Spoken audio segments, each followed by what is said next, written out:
عظمہ آپ کیا فرماتی ہیں؟ آپ تو خود اس وقت حکمراں جماعت تھے، شاید بہتر روشنی ڈال سکیں گے. ہم تو جرنلسٹ سائٹ پہ کھڑے رہ کے چیزیں دیکھتے ہیں اور پھر بعد میں ہمیں کچھ تفصیلات پتہ چلیں جو میں نے ساری آپ کے سامنے رکھ دیں. لیکن پارٹی کے پاس خود کیا اطلاع تھی؟ نواز شریف نے اپنی سپیچز کے اندر ان کا نام لے کے تذکرہ کیا تھا بعد میں. جی بالکل شکریہ ملک صاحب. پہلے تو بات یہ ہے کہ جتنا بھی آپ نے انٹرو دیا اس میں آپ 2002 کا الیکشن بھول گئے جس کے اندر پیٹریوٹس بنائے گئے تھے اور پیپلز پارٹی کو توڑ کے اور اس کے بعد جو ہے وہ ایک ووٹ کی حکومت جو ہے وہ قائم کی گئی تھی. اور اس کے بعد 2018 کا جو الیکشن ہے جس کے اندر مطلب آپ نے صرف کراچی کی اگزامپل دی، پورے پاکستان میں کیا ہوا. پہلے پری پول ریگنگ کیسے تھی اور پھر اس کے بعد 7 بجے کے بعد کیا ہوا، پھر 11 بجے کے بعد جو ہے وہ کیا ہوا اور جب RTS بیٹھ گیا اور سب کچھ بند ہو گیا. تو یہ ایک تاریخ تو ہے، اس میں میں نہیں سمجھتی کہ کوئی نگیٹ کرے تو یہ حقائق سے چشم پوشی ہوگی. دھرنوں کی کیا تاریخ ہے؟ بڑی کیونکہ میرے تلخ پاس ایک تاریخ نواز ہے. شریف کی وہ سپیچ کا جی آ پورا رہی ہوں کلپ اسی ہے، میں طرف. پلے نہیں کر رہا، اس کو ہولڈ کر رہا ہوں. جی آپ کی زبانی سن لو. جی میں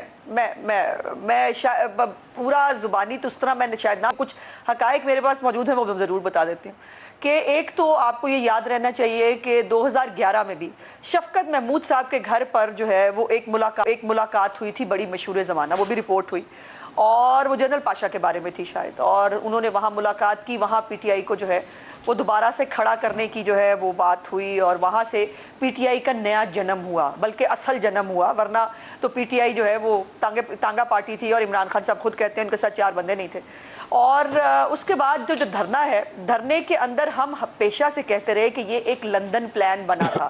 آپ کو یاد ہوگا کہ لندن پلان پہ بھی پہلے ریفیوز کیا گیا اور کہا کوئی لندن پلان نہیں ہے، طاہر القادری صاحب کے ساتھ کوئی ملاقات نہیں ہوئی تھی. وہ بعد میں پھر چودھری شجاعت صاحب نے جو ہے اس کا بھانڈا پھوڑ دیا اور انہوں نے کہا کہ جی بالکل ملاقات ہوئی تھی اور وہاں پر لندن پلان بنا تھا. اور لندن پلان کے بعد جو یہ پروگرام بنا تھا کہ ہمیں یہاں پر جو ہے وہ کس طرح سے ڈیسٹیبلائز کرنا ہے نواز شریف صاحب کی حکومت. آپ کے خیال میں اس لندن پلان کے پیچھے کون تھا جس میں طاہر القادری صاحب کی اور عمران خان صاحب کی ملاقات کا اہتمام کیا گیا اور پھر یہ لوگ دھرنے میں اکٹھے ہوئے؟ آپ کے خیال میں اس کے پیچھے کون تھا؟ جی بالکل وہی تھے، وہی تھے جو خود اپنے منہ سے اس کا اظہار کر رہے ہیں. ایک بات یہ بھی امپورٹنٹ نوٹ کرنے کی ہے ملک صاحب کہ جس کلپ کو آپ نے دکھایا ہے وہ جنرل ظہیر اسلام صاحب کے اپنے گھر کا ہے اور گھر کے اندر انہوں نے PTI کے امیدوار جو ہیں ان کا جلسہ رکھا تھا اور PTI کے جھنڈے اور PTI کے وہ آپ نے دیکھا ہے پوڈیم کے اوپر بھی وہ جھنڈا ونڈا لگا ہوا ہے. انہوں نے بائی دا وے یہ میں نے دیکھا ضرور کہ انہوں نے کہا جی انہوں نے PTI جوائن نہیں کی، لیکن ظاہر ہے جنہوں نے PTI خود بنائی تھی ان کو جوائن کرنے کی تو ضرورت نہیں ہو، تو شروع سے جوائنڈ ہے.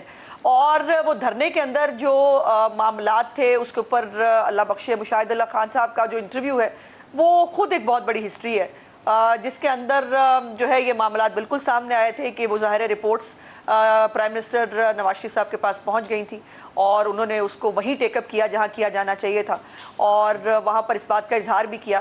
اور وہی میں سمجھتی ہوں کہ مین معاملات تھے جو پھر چلتے چلتے پیناما تک آئے اور ڈان لیکس تک آئے اور اس کے بعد جو ہے وہ نواز شریف صاحب کو جو ہے وہ رخصت کیا گیا.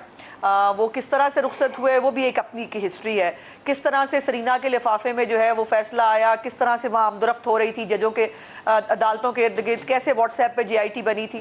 تو یہ سب پاکستان کی بہت تلخ حقیقتیں ہیں. لیکن مجھے خوشی یہ ہے اور مجھے امید ہے کہ ہم یہاں سے اب آگے بڑھیں گے، ہم ابھی پیچھے دوبارہ نہیں جائیں گے. جو ایک فیصلہ پولیٹیکل ہونے کا، اور بالکل ابھی جو بالکل درست کہہ رہے تھے کہ اب نیوٹرل کو گالی بنا دیا گیا ہے، کبھی جانور کہہ کر کبھی ویسے تضحیق کر کے.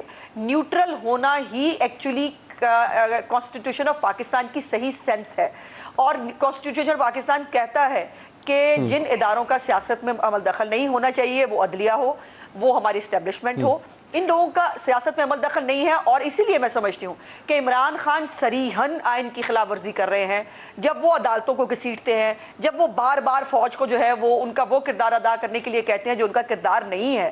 اور اگر ہم نے پرانی غلطیاں درست کر کے ہم آگے بڑھے ہیں تو ہمیں آگے بڑھنا ہے، ہمیں اب اس کے پیچھے نہیں جانا، کیونکہ پیچھے جائیں گے تو بہت